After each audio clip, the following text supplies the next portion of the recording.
Naiwan ng ama ni Mary Ann na si Jaime, pero hindi sila makapaghanda dahil sa nangyari. Mas mabilis ko mamaya ang sabi ko ko. Makipag-uwit ka rin.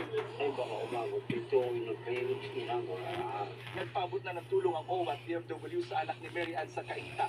Pagtitiyak ng dalawang ahensya, may uuwi agad sa Pilipinas ang labi ng OFW. Makatatanggap din ang kanyang anak ng tulong pang-edukasyon hanggang sa kolehiyo. Ayon sa OWA, hinikayat din ang bata na magtapos ng pag-aaral, gaya ng gusto ng kanyang ina. Nang tanungin kung anong gusto niyang maging sa kanyang paglaki, ang sagot ng bata, bumbero, para wala nang mamatay sa sunog. Para sa GMA Integrated News, ako po si Jonathan Antal, ang inyong saksi.